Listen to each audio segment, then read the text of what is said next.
Благодарам. Господине Тодоров, денес носиме устав во здравство. Денес, господине, вие сте предлагач на тој нов устав.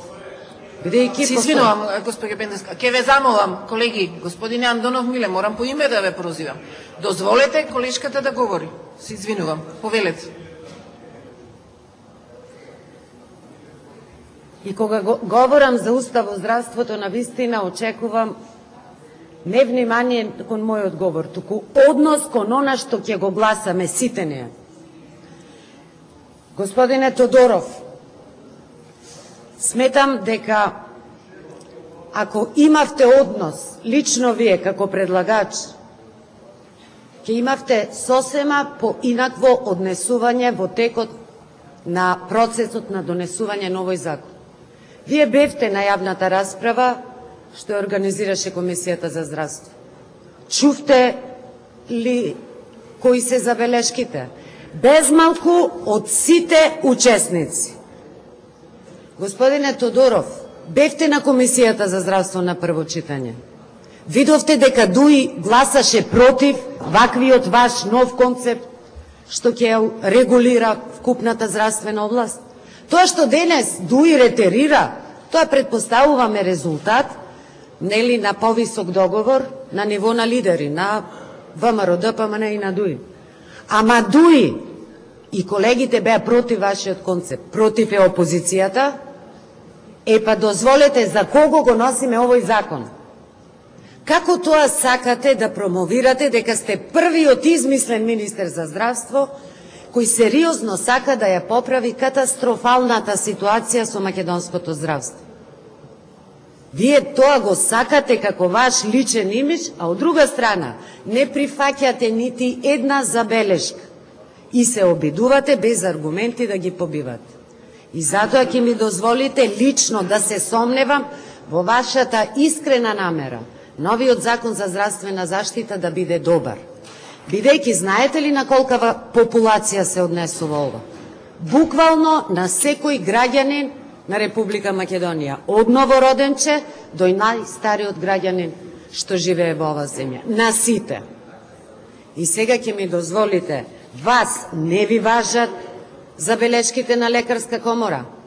Предлага да се повлечи законот и да се земат предвид забелешки. Стоматолошка комора иницира измени и повлекување на законот на доработка. Стоматолошка комора, регионален одбор Кавадарци, исто забележува. Сдружение на медицински биохимичари, Македонско лекарско друштво, Сдружение на медицина на трудот, исто те забелешки ги. За вас ова не се релевантни чинители, дел од вкупниот здравствен систем, па нивното мислење треба да се рециклира, бидејќи мислењето на Никола Тодоров е едно и последно. Генерално, ново откриениот стручњак за здравство.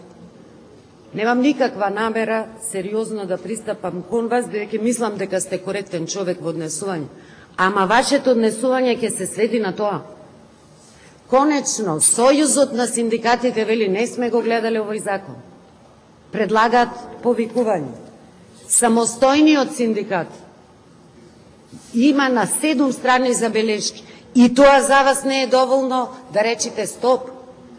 Поголем дел од чинителите, активни чинители во оваа област, не им се допаѓа вашиот концепт. Сметат дека не придонесува, не нуди решенија на комплексните проблеми што во овој момент се соочува вкупното здравство во Република Македонија. И сега кажете ми, кој ќе ви верува на вашите постановки? Кој? Вас пакетот ве нервира?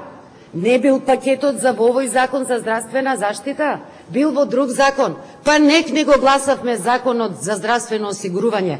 Повторно не бевте тука и повторно не го најдовме пакетот што ВМРО ДПМН го вети во 2006 година. Моето прашање до вас, тој пакетот, без оглед во кој закон ќе го сместите, а треба да го сместите во здравствено осигурување, кога ќе го види белиот ден?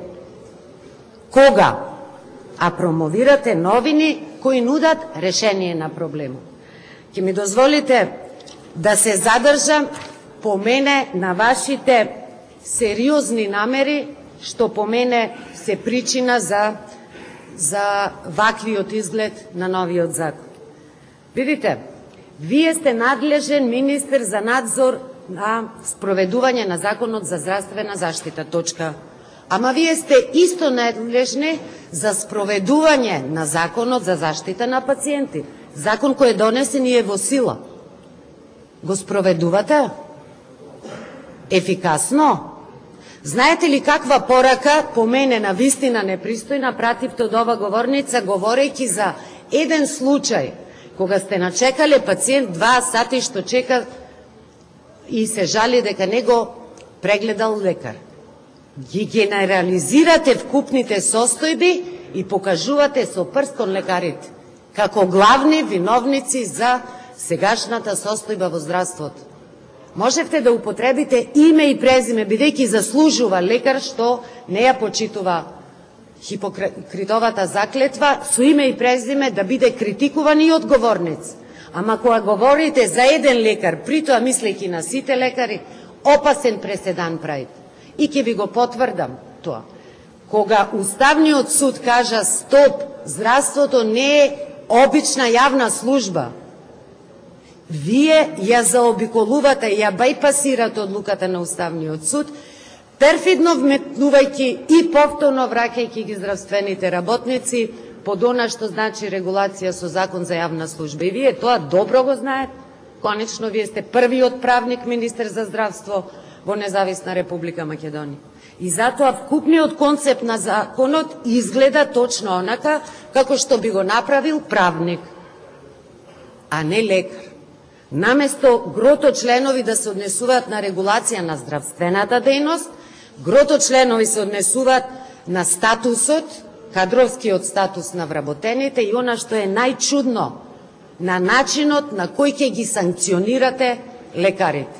Бидејќи нели сега пред малку ги обвинивте буквално сите лекари дека не ја вршат и дека се главна причина за неефикасноста на здравството, а тоа не е така. Катастрофата во здравствениот систем е политички резултат од катастрофална политика што Никола Груевски ја води во здравството 7 година со ред. И од тој аргумент, од тој факт, не можете да побегнете нити вие. Уште еден аргумент имам за ова. Малку ви беше она што значи регулација и на кој начин ќе се обидувате да ги контролирате лекарите па и сите здравствени работници.